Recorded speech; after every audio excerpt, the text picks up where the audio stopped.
Hey everyone, thanks for tuning in for another episode of Benefits Brain Food. I've got a slightly different episode for you today. So we actually spent some time speaking to Michael Whitfield. Now, a number of you might know the name Michael Whitfield. He was the ex-CEO and co-founder of a company called Thompson's Online Benefits, who are behind the benefits platform called Darwin. Now, Thompson's Online Benefits was acquired by Mercer in December 2016 for 260 million. So a very successful exit for Michael. But he hasn't stopped there. Since then, he's moved on to be in position as a chairman with a number of other HR startups. He has built out a portfolio of investment companies within the HR and reward space. And we really got into the detail of Michael and his story up until now. How did he come to be the CEO of Thompson's, and what does that journey look like right the way up to his last day at Thompson's, and how did that feel? And what was that experience like, knowing that the company was about to be sold, that he spent the last kind of 15 years building?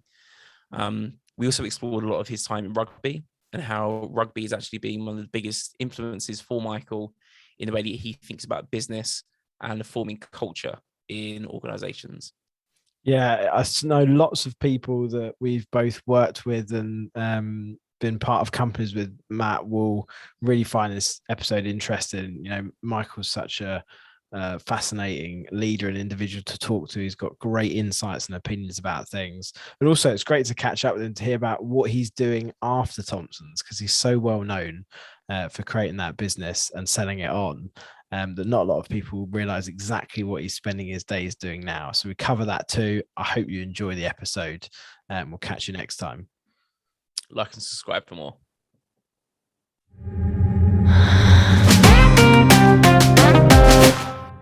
How have the businesses that you're currently involved in reacted to COVID? So Jack, as you know, since I left Thompson's, I've invested quite extensively into HR tech businesses, about 11 now altogether. With my old co-founder and your managing director, Chris Bruce. Yeah. I'm pleased to say that technology, I think, has really been quite resilient through the pandemic, and that's been something obviously we've seen with examples like Zoom and other companies where there's been massive take-up across the board. But in my portfolio, which are generally companies between 2 and 7 years old, I think they all spotted the ability to be able to cut costs quickly, first thing, extend your runway, and they have, and secondly, pivot very quickly from being applications and software that helps the employees and the workplace to being ones that can pivot into the home. And largely, I'd say they've all done that very successfully, and clearly the proof of the pudding will be as we come out of this, whenever that is, over the next 6, 12, 18 months, 2 years, that they're able to continue that and grow, and I think they will. So generally, I'd say I'd give them an 8 out of 10, and I feel that they've listened and adapted and evolved very quickly. Yeah, so being agile. Well, I mean, agility clearly goes hand in glove with tech businesses anyway, but generally the tech sector, I think you can see, has either exceeded forecast or generally been sort of 10%, maybe 20% under forecast, whereas opposed to a lot of businesses are, 50 to 90% in like entertainment and hospitality. And things like that. How do you think the rest of the UK is fared in terms of business? I think it's patchy. I mean, obviously, London is the powerhouse of where technology is based. And I think we've seen the effect around the country of where COVID bites and where it doesn't. We're seeing that in some of the northern towns at the moment. It's not healthy for towns to be closed down and go to lockdown. But I think that's going to be the way. I think we are going to see local outbreaks driven by a number of different demographics. And it's going to happen. As long as we don't have a full lockdown, I think we'll be okay. Yeah. We absolutely don't need London to be locked down. I know that the world doesn't revolve around London, but the powerhouse of this country from the economy point of view is London. Yeah. And if that fires, it will help other parts of the country too. Right. So we need that to keep going, and as we do in Ireland, Wales, and Scotland. But I think that they'll take a bit more time to come back. Yeah. Do you think London will continue to be the powerhouse? Yes. I mean, I just, I think and again, I'm looking at it from a technology point of view, that there is so much infrastructure here, there's so much innovation, so much excitement for me, and people from overseas want to come to London. Yeah. And I'm not saying we can't change that, and we do need to build innovation hubs around the country and make them work. I think if Parliament instantly moves to York while they're refurbing their House of Parliament and that sort of stuff, I think that would be a really positive thing. Yeah. And I personally would be very happy to see innovation hubs around the country and promote those. But we just don't see. I don't see, and neither does Chris. We don't. When people send us decks for investment, which we see hundreds a year, we're just not seeing them from other parts of the country. I've got one or two, but and I have invested in one in Newcastle, for example, which is, but actually it's a Hong Kong-based electric bike company that was set up in Newcastle. Wow. Right? But because they see that as a place where they can build a manufacturing base. So I think there are some exceptions, but it's tough. So on the back of that, then obviously lockdowns affected quite a lot of companies and the way people are working. Lots more working from home, obviously, for those that can. Do you think it's going to blow open the kind of war for talent in the future, where you don't have to hire always in London or surrounding areas? You could potentially hire someone from Newcastle, for instance. I 100% agree that you're right on that, and I think that has absolutely. I think the world of work has changed forever. The genie. I talk about the genie coming out of the bottle. It's never going back in. Yeah. Okay, it's never going to go back in. The rights of workers is going to change. I think for the better. Yeah. I think people enjoy working at home. I think it gives them a spring in their step. I think it saves them the commuting time. I think it gives them the brain time. There is, you get these continual bashers that say, working too long hours, all that sort of thing. Well, we all work long hours anyway, right? And better that you do it at home and you're at the comfort of your own home. We're going to have to adapt our homes better to be able to homework, to make it real. It's not always easy being the dining room table and doing stuff like that. Yeah. But I think that it will change workers' rights for the better. But clearly that doesn't help with manufacturing or where you have to be in a factory. So I mean, that's not going to change, but I think bits of that will change. So prepare for some real radical changes. I think we're going to see, interesting, the knock-on effect of that in urbanisation is clearly a lot of central London businesses or any Glasgow or Newcastle or wherever. And I was talking to somebody who was in Glasgow yesterday, and they said, we went from being back in the hustle and bustle, the pubs open, restaurants open, and the shops open, to lockdown again, ghost town.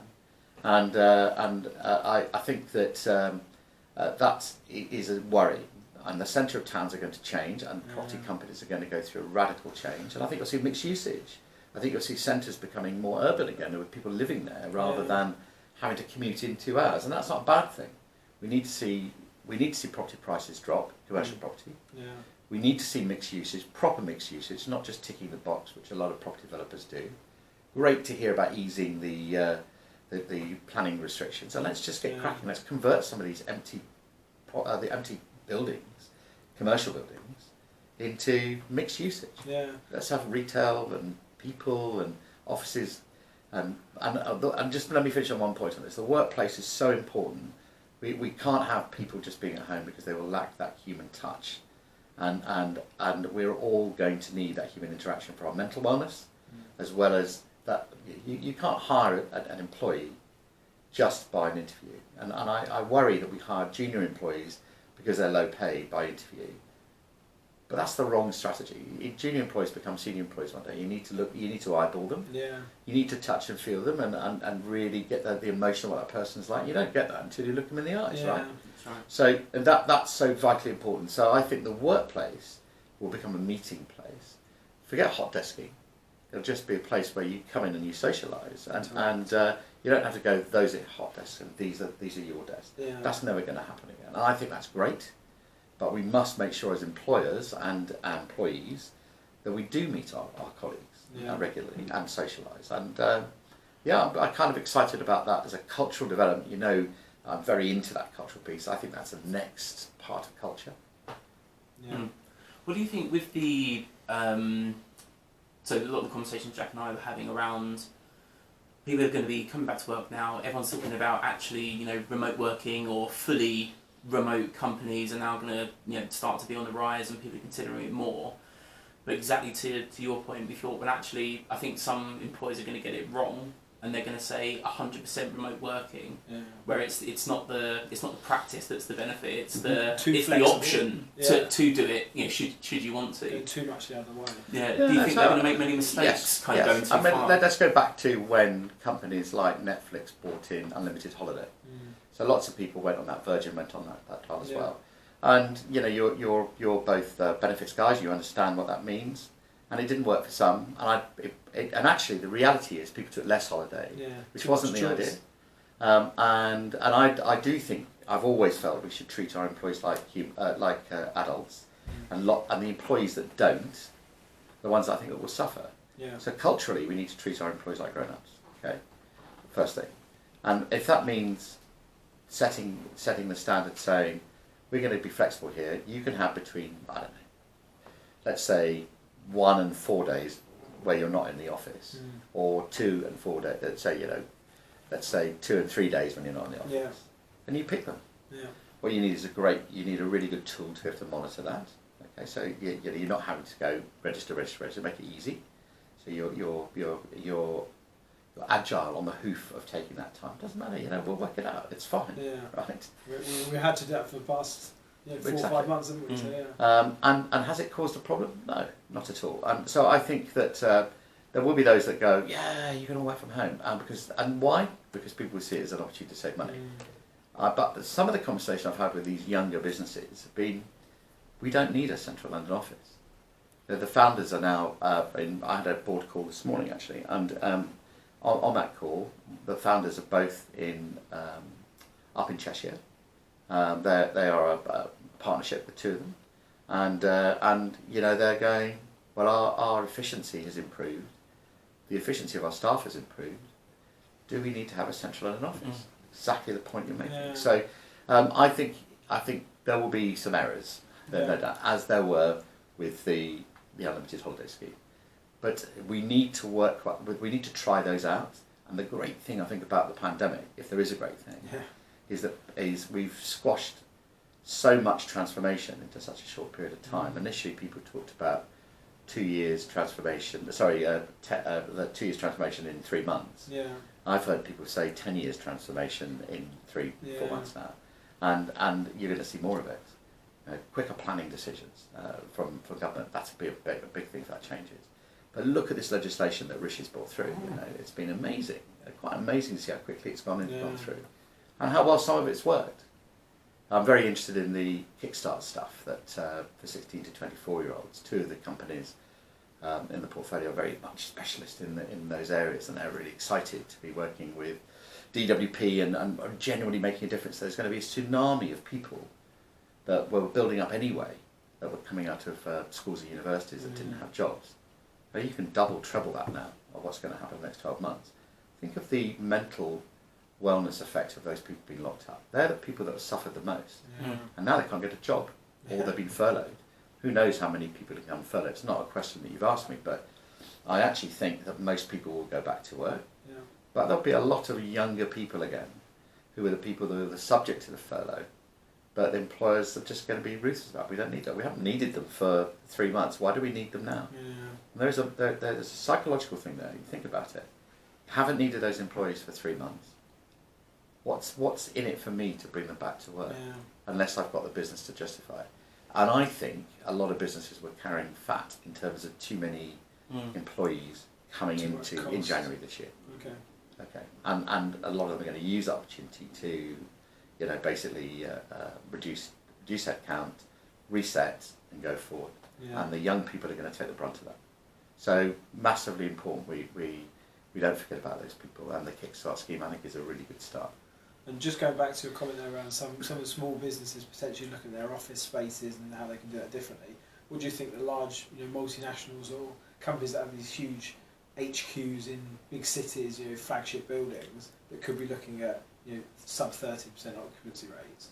What conversations do you think they're having behind closed doors about that spend? You would have already seen major, without naming names, a major shopping centre investor go bust 6 weeks ago. It was well flagged. A lot of overseas investors have invested in shopping centres in the UK and Europe, and indeed all around the world, in Hong Kong and Singapore, and that market is going to be devastated. Now, some people will say not before time. A lot of money has been made in that area. We do need a resetting. There's nothing wrong. Sorry about my stomach rumbling. There is absolutely nothing wrong with a reset. It's healthy. it happens in the economy. Every time it happens, when you purge the economy, it's a bit like cutting back your favourite plant, you know, right to Come grow. back stronger. Come back stronger. Yeah. You cut your hydrangeas down in the winter, and you know there's some stalks in the ground. Next thing you've got these beautiful flowers that come the next year. That is exactly the same that happened in 2008. It happened in 1997. Happened in 2001 and happened in 2000 when the bubble burst for tech. You come back stronger, and we need this.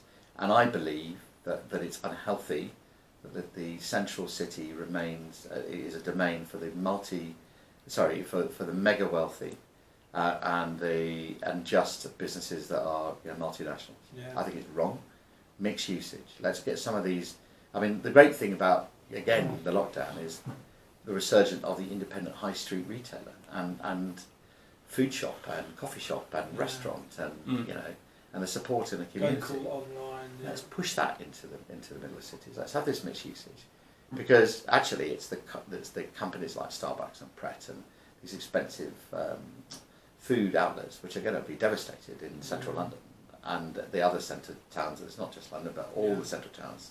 So long story short, I think that big radical change required there. Yeah. And I actually think we'll have a better world as a result of this. I mean, there's some societal things I'd like to change. I really loved that people have been much more friendly to each other during the lockdown. The NHS clap evening. I met neighbours. I'm ashamed to say I've lived here for a long time, over 25 years, and there are people I haven't met before in the street, and I have now. Sure. Yeah, because you've seen. And you know, I know my immediate neighbours I have a row with or I have a barney with, but it's just the when you're walking along the road. I'm going to give you one very quick story. When I first met my wife, Yorkshire lass, never been to Yorkshire, didn't know it existed really, sat north of Watford Gap. That's a typical southerner's image, sorry. But I went up there and I met her in a pub on the Yorkshire Moors. I got there early, being keen to date her, clearly. And I walked in there and people were saying, "Oh, you're right, lad, do you want something?" And I'm thinking, this is a bit strange. Why are they being so friendly and open? Well, they're talking to Where's me. my wallet? You know? and actually, I realised, of course, I lived in a really restricted world in London, and how open and friendly people are out there. But I think that's now permeated across, the rest of the country. And I hope that we don't let that back in the box. So when you're walking on the road, you don't walk with looking at your phone. You walk with your head up, and you engage people with your eyes and go, "Hello." And I've spent. And annoyingly, to the people that are around me sometimes go, "Hi, how are you?" And they don't know me from Adam or whatever, but it puts a smile on people's faces, and we need to do that. We need to smile. Social interaction. Because that is so important. And masks is a bit worrying for that, and I do worry. There's been an interesting trend in crime that I've seen as well, where bikes get nicked and stuff like that. So during the lockdown, really big. There was no burglaries, no petty crime, no catalytic converters being nicked from under cars, which happens all the time. But it's happening again now, and they're wearing masks, and I think they've got an excuse to wear a mask now. Yeah. Whereas before, if people walking around in masks, you'd think, that's a bit strange. Yeah, I mean, I've certainly seen some really positive things on, like web calls, Zoom calls, and stuff like that. That suddenly you know people's children's names, and you're seeing them. You wouldn't have done that before. Mistakes are healthy. Mistakes like that are healthy. A dog walking across. Totally, my cat often jumps on the table here and walks across and they go, "Was that a cat?" No. Yeah. I mean, do you remember Ringo Starr's in? He's called Ringo, and he stars. So do you remember the BBC, news clip of that guy whose kids stormed in the room? Oh, it was very funny. And then he was trying to get them out of the way. That was. But that's the norm now, right? Yeah. Now that's absolutely fine. Come in. Speak. Like the taboo speak to whoever's on camera. Introduce yourself. I think that use of social media is going to spawn a huge opportunity for people, and I think Zoom has done very well. Considering it's not an old established product. Yeah. But it's gone from being not well known. I know we used it at Thompson's and at Mercer as well. It was a Mercer. I think we got it from Mercer actually originally. I think the first broadcast I did with their CEO on the day we announced the deal was on Zoom. Yeah. It was pretty unstable. I seem to remember. It's not new technology though, is it? No, but it's not that old either. Yeah. But I think they've improved it really well during the lockdown. And rapidly, right? Yeah, and to the detriment of its competitors. But there will be hopefully a whole host of even better solutions that come on. Yeah. How do we improve humanity on that? That's a real challenge. Okay? Yeah. But it's done things, even on a social basis. I do it just, not just your family, the quizzes and things we all do with our families. I've got family all over the world. It's helped. Then you progress to walking in the park, and then you think, well, let's do it on a Zoom call because you can mix and match then. Yeah. Rugby club AGM. I used to get 20 old gits, many of who were nearly dead, come to the club for the AGM. Not interested in me, what I had to say as chairman. Yeah. But we had 120 people log on for the AGM, ask Wow. lots of questions. Incredible. Engaged. All the time. Fantastic. Then we did a rugby panel phone in with the CEO of the RFU, Jamie George, the England hooker, a couple of other big rugby players. I hosted it. We had 300 people on that right the way across the club. Interactive, lots of questions. We never would have got 300 people down to Barnes Rugby Club to do that. Yeah. You might have got 50, maybe 100 would say yes, Yeah. 50 would turn up. But we had more than actually That's amazing. committed. And now we can do another one at Christmas time, Christmas, make it Christmas fun. And what it's doing is modernising charities and stuff like that. So we need to look at our community. What are we going to do to contribute to the national cause? The community I want to help, and also the national cause, and also improve communication. Now at that stage, alas, one of my supporters and the dad of a first team player, Gary Garrett, contracted the COVID virus very quickly on a Sunday and died the following Saturday, having been taken off a ventilator on Thursday. And he was my age, been at the club a few years. He and his wife Yolanda had been at every single game, whether they were watching Jack play in the first 15 or somebody else, didn't matter. They were still there. And if you got in a rugby conversation with him, it was like 2 hours. He is the rugby nose of all rugby nose, but a lovely guy and beautiful family. And so we had a perfect sort of storm at that stage. We were in full lockdown. The NHS were being absolutely lauded as the saviours of the world, and boy, have they done a job. Yeah. Okay, have they done a job, those frontline workers. And we had a rugby club that wanted to communicate. We had the rugby world community. I hadn't really got engaged. There have been some sort of pointing of fingers from Matt Hancock on the footballers not getting engaged and stuff like that. But the rugby community, which I know is passionate about helping, hadn't done that. So we decided that we were going to. So I said, right, let's come up with some ideas. About half a dozen ideas came up, and they were all really well, really good. But some of them were unrealistic, like walking to John O'Groats and back through, and the lockdown wouldn't have worked for that. But the one that stuck out was second team captain, ex Marine, said I was going to do something a couple of years ago. It was called the Big Lift, and we were going to do. I was going to raise some money for charity, but it didn't happen. And we will raise 1 million kilograms. I thought, okay, that sounds great, simple. Yeah. So you can lift a bottle of pop. So if you lift a litre of water, it's 2.5 kilograms. So a kid can do that. Yeah. Bag of potatoes.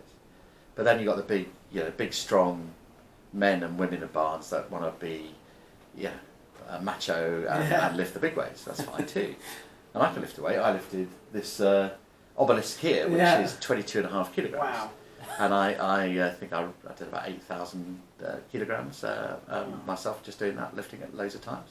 So I thought, this is work. So the week following, formed a little committee led by this guy called Adam Libby, Libs, and there were 5 of us, and we just drove it hard. We got engagement across the club for 1,000 people very quickly. It was in honour of Gary Garrett, and we wanted to raise £1 million above our head and £10,000 for the NHS charities. Okay. And then what happened was suddenly I didn't know that Jack Garrett, the son of the guy who died, played rugby with Jamie George at Bishop Stortford. Jamie put a posting on Instagram. Other England boys got involved. We had the whole England squad lifting on the Saturday morning. Amazing. I know a lot of the older boys as well, the Delalios and Jason Leonards and Will Greenwoods got them involved. Everybody knows somebody in the rugby world. They got them involved. We got a network of ex-players around the world.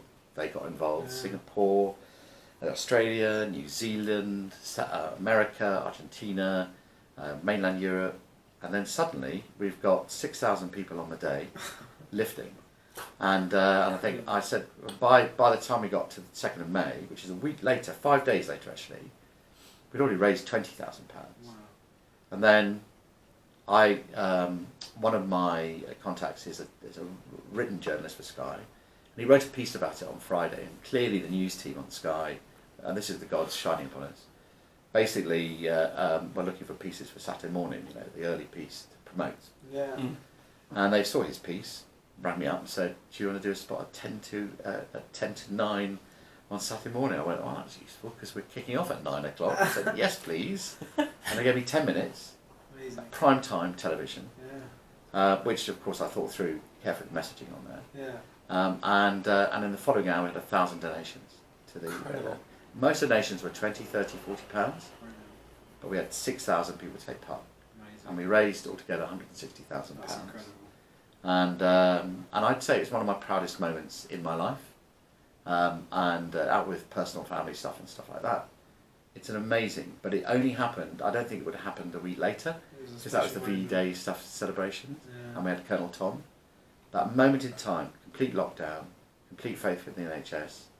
Poor Gary Garrett dying, and we wanted to remember him. Yeah. Rugby wanting to get involved. Yeah. And you both know me well enough about culture and stuff like that to know that that culture is that I've always felt about, that inclusive culture.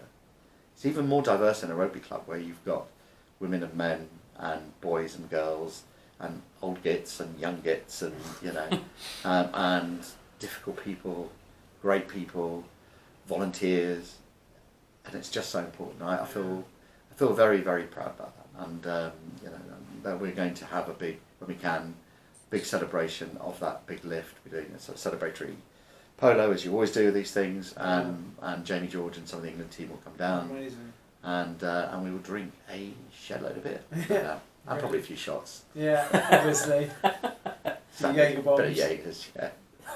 So yeah, but it was good, and everybody should do something like that. Yeah. It's good for your soul.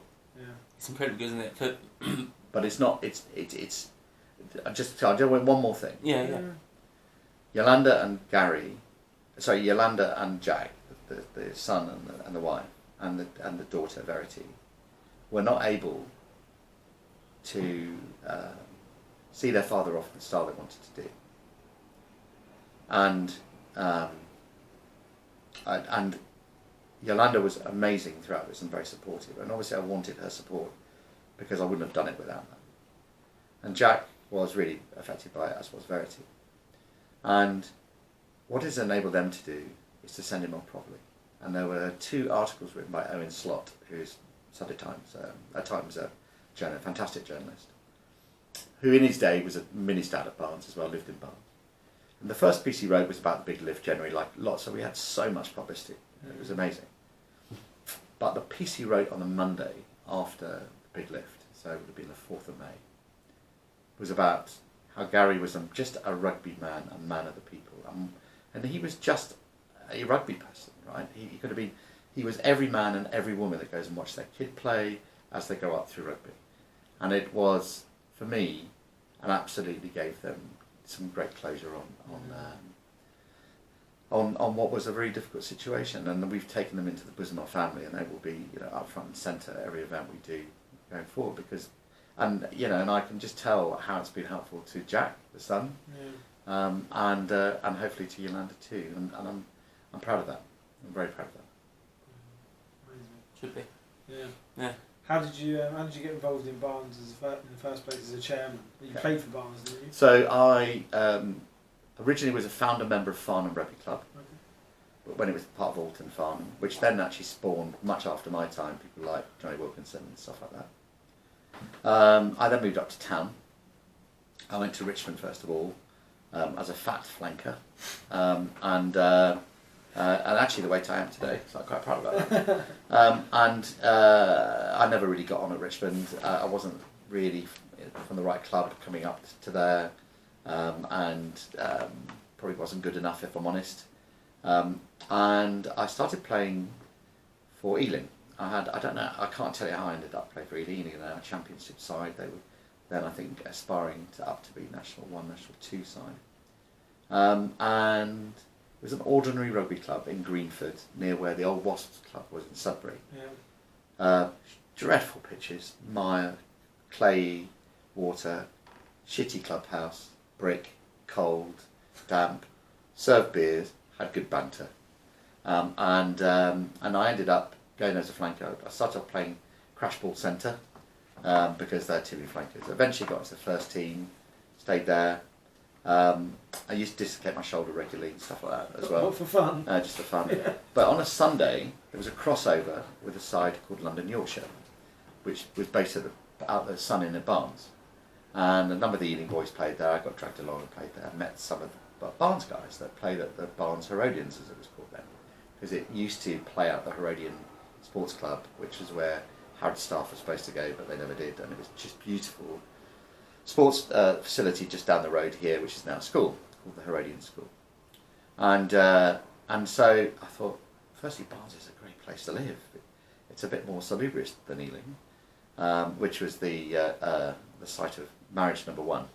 And I thought, well, good excuse. So I had my now wife of the best part of, better get this right, nearly 30 years. And she and I said, let's move to Barnes. And somebody was moving to an oil rig. They said, you can rent our place in Barnes. So we rented a place in Barnes.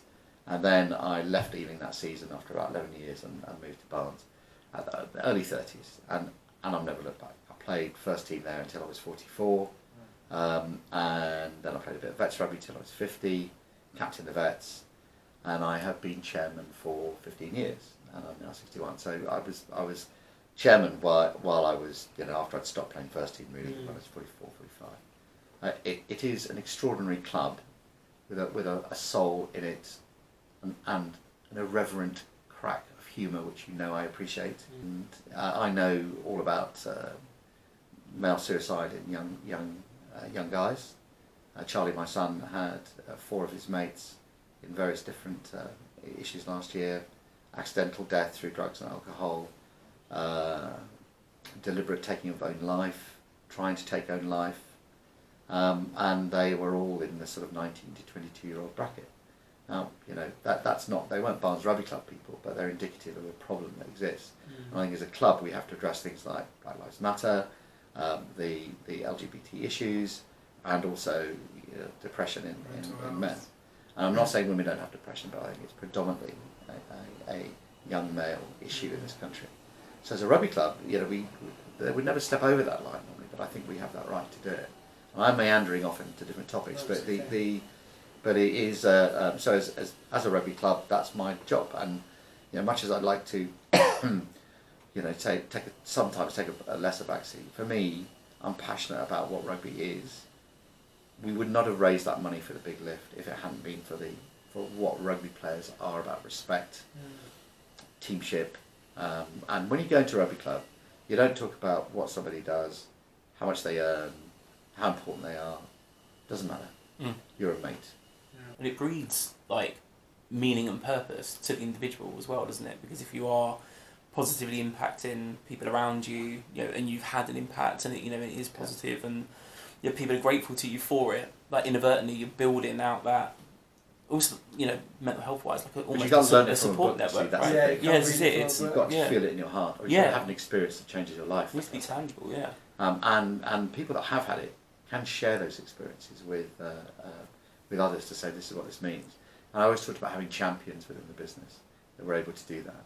And there are lots of examples around the business of people that do that. And I one of the things I wanted to do, which I never did, which I think I probably, looking back at it, would be nice, would have been to have, I don't want to say a counsellor on every floor at Thompson's Towers, but a counsellor on every floor at Thompson's Towers that was completely independent, that you can have a chat to. Okay, and didn't have a lot of support for that, but in retrospect it would have been the right thing to do. We should have provided more counselling services. And some of you will know that I did provide external counselling to people that I felt could benefit from either speech or emotional, personality, technical, and I'm a great believer there's nothing wrong with having counselling or therapy at all.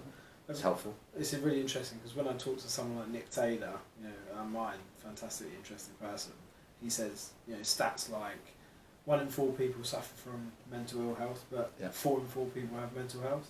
Yes. You know, so why shouldn't we have someone on every floor Yeah. or every room? It's a small investment, isn't it, to Yeah. somebody disappearing. The Black Cab story is a true story.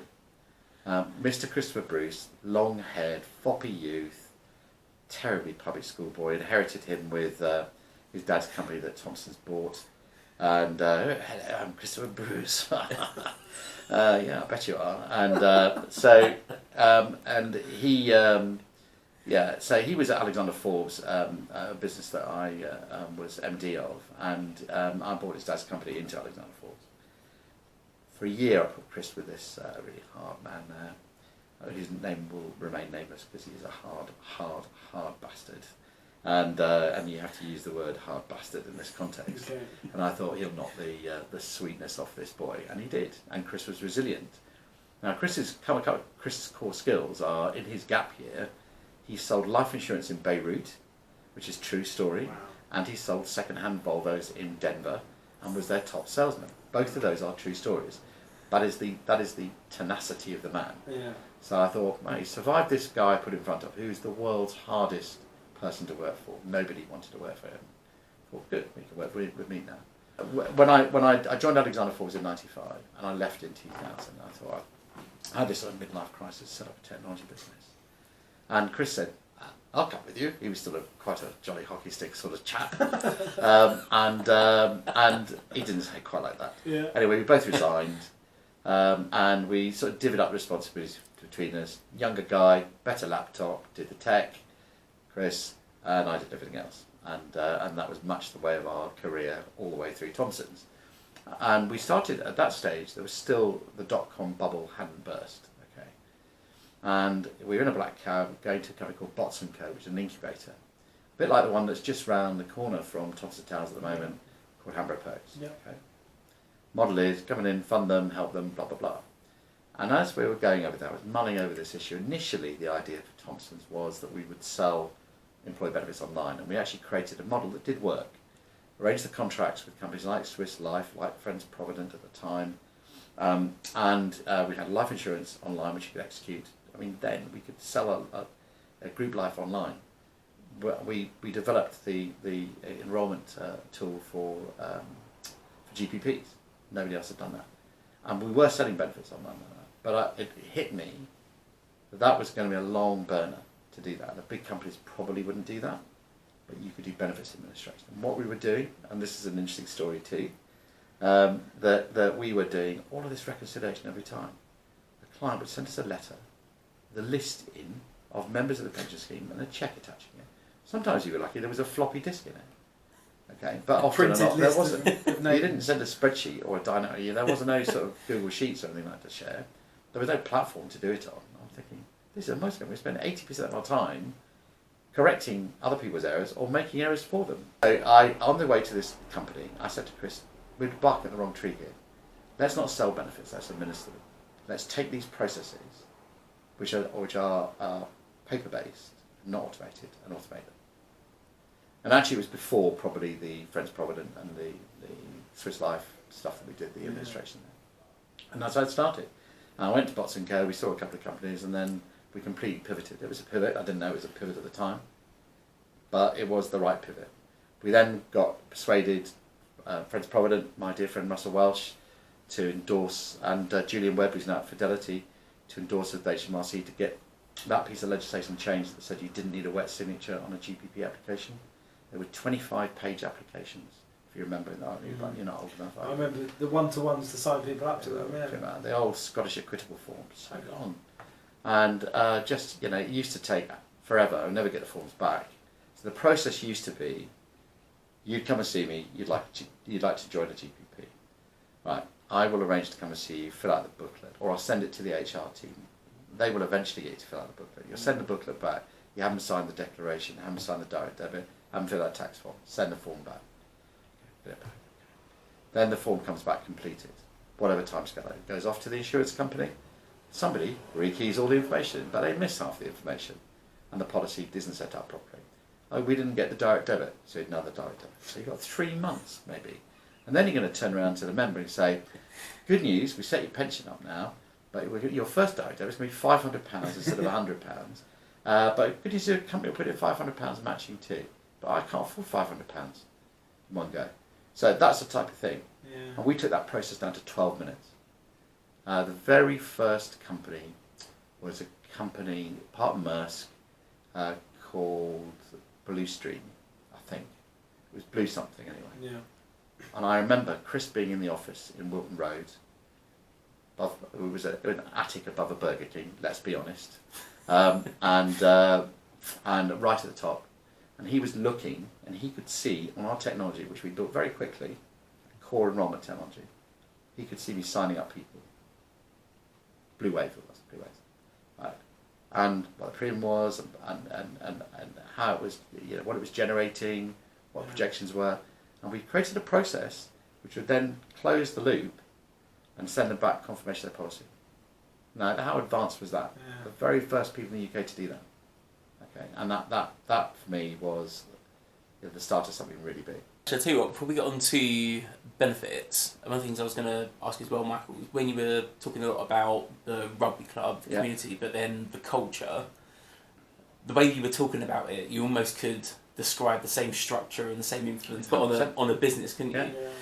But So it do is, you think that, because you've been in rugby, as long as you've been in business, that's why you've been so successful at building culture? Right. So it's one very simple, Matt. It's treating people like humans, okay?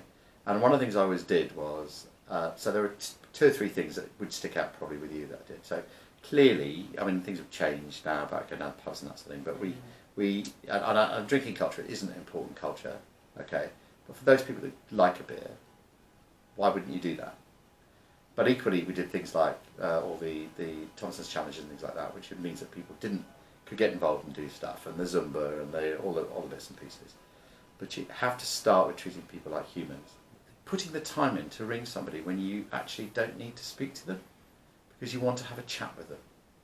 And I can tell you that buys you more kudos and credibility and gravitas, more credit in the bank, more pay it forward for business than anything else you might do.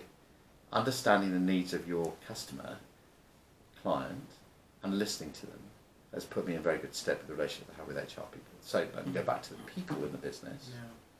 Same thing. I'm going to ask you both a question now.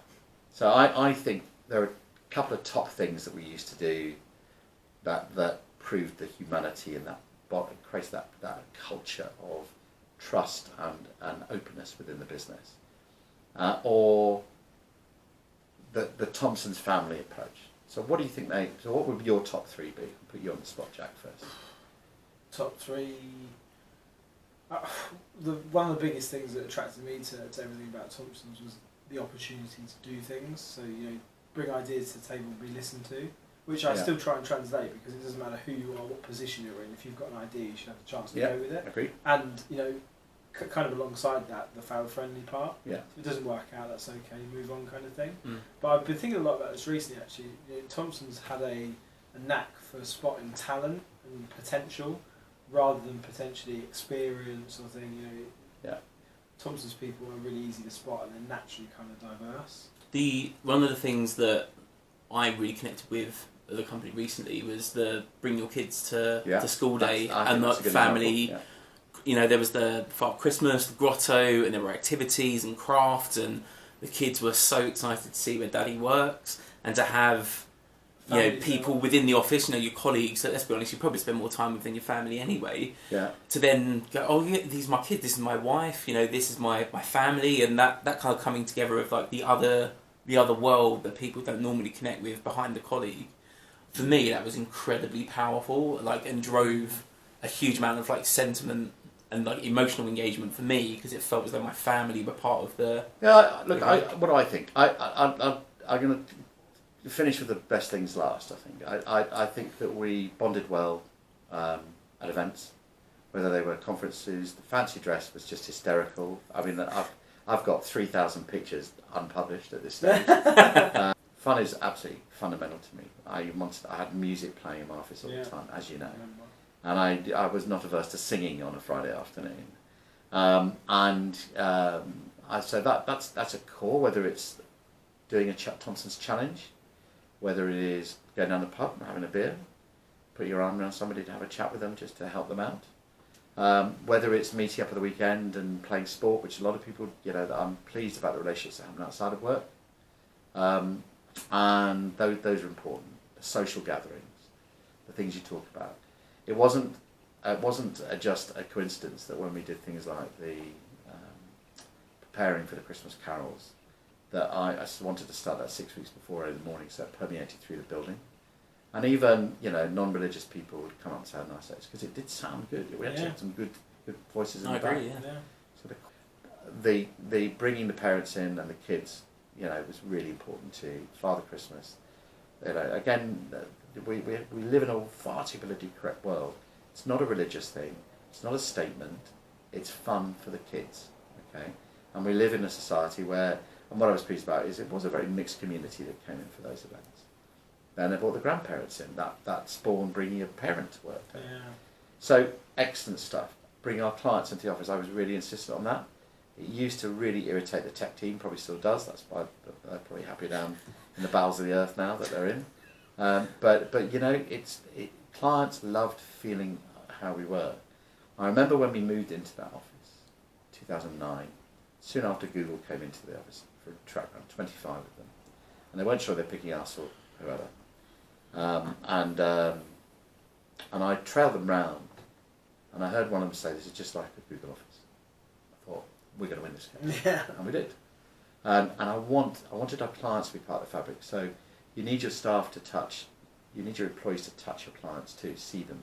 Talk back about Pink in a minute. But the things I'm proudest about, Christmas cards. Okay, that is the thing I'm proudest about. When we started doing that, and I'll tell you the story of the last week of the deal. I averaged in December 3 hours sleep a night. And in the week we did the deal, I averaged 1.5 hours sleep a night. We actually signed the deal with Mercer on a Wednesday night. I went home. I went to Zaffarano's, which is one of my favourite restaurants in London, with the guys from Abbury. 10:30, I was knackered. We signed the deal about 7:30. Mercers are a big machine, hundreds of lawyers. Me and Paul Smolinski versus the world, okay, with a brilliant lawyer, a DLA Piper, actually, I would say, and the team there. And when the deal was done, there was no euphoria. I was just knackered. So 7:30, I remember going outside. My wife was in South Africa at the time. Sat down. I collapsed outside on like a concrete planter or something like that. Ranger. There was no feeling euphoria, and I was just going to go home. And at that moment, Brian from St. Jean from Abbey came out and said, "Come on, we're going to have dinner. We're going to celebrate." Oh, God. Okay, let's go celebrate. So we went to Zaffarano's, big bottle of champagne, and I'm in the mood. 10:30. He says, "Why don't you come back to our hotel? They've got a cigar lounge outside, and it goes on till like 3 o'clock." I'm going, "Yes!" Okay. So by that stage, I'm running on adrenaline. I had like a couple hours sleep that week. So I do this till 2 o'clock. I said, "Guys, I've got to go home. Just got to go, we're doing the announcement at 9 o'clock tomorrow." Go home. And I thought, shit, I haven't sold Christmas cards. And I was not going to go away on holiday, which is the end of that week in South Africa, without doing every single Christmas card. So I did. I started. I did the overseas ones that night. 7 o'clock I finished doing the overseas ones, jumped in the shower, went to work. Fantastic day. I mean, an amazing, amazing day where we changed people's lives, and without naming names of people that were there from the early days, but some of the amounts of money they got, small amounts of money, but it made a big difference to them, enabled them to travel home and things like that. Very proud about that day. I'm very proud about that night, and the attitude of people around was just phenomenal. 2/3 of people benefited from that. Something that I personally feel very important was very important to me. So you're running on fumes. So I went home, started the Christmas cards again. Got through about 2/3 of the Christmas cards. But a lot of people didn't come out for a drink on the Thursday night because they had different things they had to do. So they said, "Well, we're going on the Friday night." I went, "Yes, let's go on the Friday night."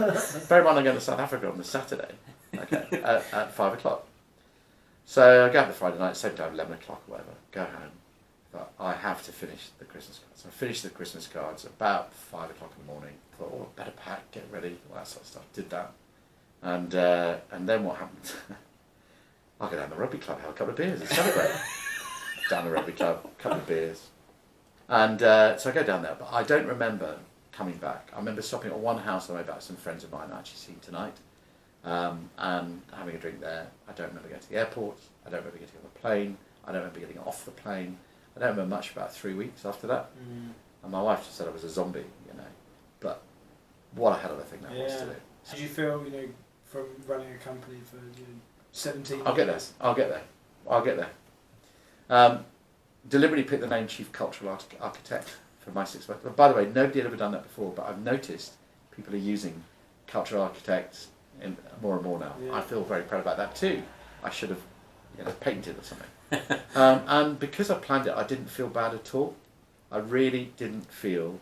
There was no moment of emotion, other than the hangover I had on the 20th of December when I actually left the business in 2017. When I came in to pick my stuff up, it did feel a bit weird because everybody was like, I mean, that was a big day, right? That was a big, big day. The 19th, you know, the 3 hours of me being ritually humiliated in the office.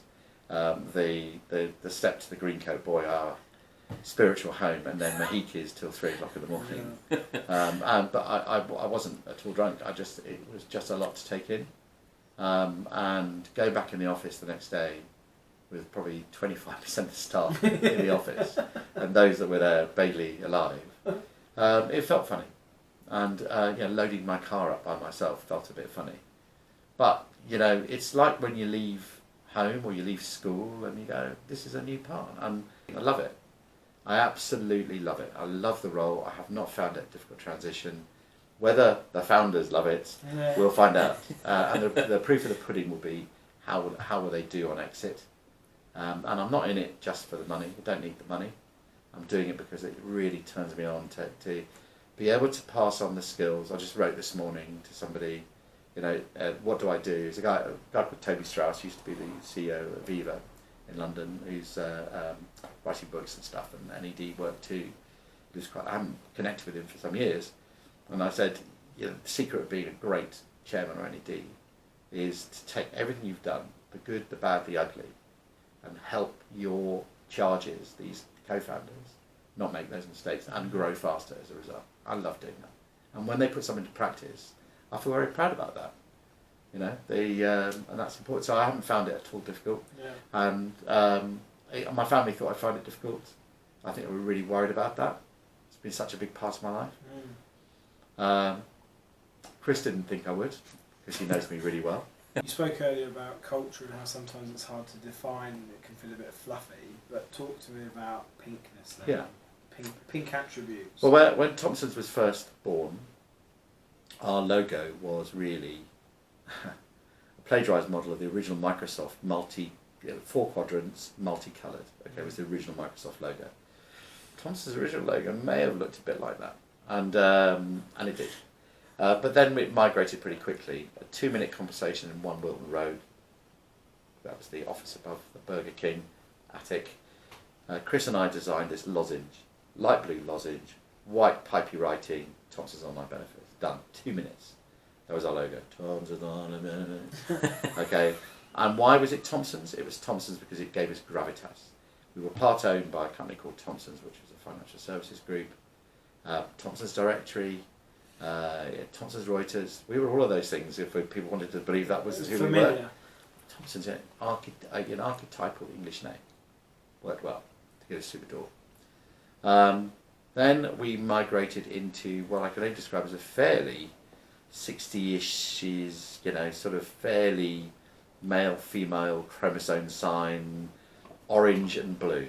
Okay, it was very bold male. Okay, Chris, Bruce designed that one. Take total responsibility. However, it was us. And 8. We found a lot of people copying the orange and blue. Lots. And I remember having an 18-month debate with Chris, who was running marketing at that stage. Say no more. And he came up with lots of different ideas, and we were arguing. And do you remember the employee benefits venue in Islington, you know, the design centre there? EB Live. Next door is a hotel, and he and I went and had a coffee in there. We were thrashing this out. Okay, and I had, and we'd come up with a suite of colours. Cranberry, pink, 2 shades of grey. And the logo was based on my wife's Russian wedding ring, the interlinking balls. Yeah. 3 rings interlinking, you know.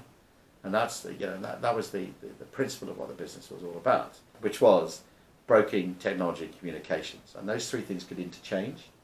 And originally, if we'd had the money, we would have had an animated balls in the bar area to reflect that. We moved it, but it was like $5,000 or something. I got my neon lights, but we couldn't do that. But it would have been cool, right? So, and the reason we went for those colours was we thought that brave, candid, caring, dedicated, fun, passionate. What do we need to wrap all that up in pink? And would people be brave enough to choose pink? Our competitors, would they copy it? Of course they didn't copy that at all. And so we, at that moment, in that coffee shop, probably around 11 o'clock, in the middle of the employee benefits exhibition, we both agreed on the colours. And Chris drove that. Okay, he drove that. But pink has always been my favourite colour. And there is some corollary. People say that a lot of our clients are women, or there's a gay population. That's just utter rubbish. Those things can be true in terms of our population we serve, but that's not why we chose the colours. I'm not that shallow. I wanted something that differentiated us. I wanted people to know what their characteristics were and be proud of them. I wanted them to feel safe. And going back to why do people engage, I think they feel safe at Thompson's. That's why. I think if you put that logo in amongst 500 other HR technology logos, it'd be the only one that has the pink in it. You should see how I've evolved it with the pink rhino, because now when I do some promotion, okay, let's say it's an advert in a rugby dinner or something like that. It's a black page, and all it has is a pink rhino on it. That's what it needs. That's the power of logos, okay, and it's so powerful. Yeah. I only realised it by chance. It was on a golf competition, and I sponsored one of the holes, and I was walking up to it. There was some boards around the hole, and all it was, pink board. So black board, pink rhino. And I thought, you can see this from 50 yards away. Yeah. It doesn't need any words on it. And that's the same with the Thompson's logo. That logo sticks out. Yeah. Whenever I see it on a Gantt chart or I look at, because everybody uses our deal as a multiple to tilt at. There it is, top of the tree. Proud about that.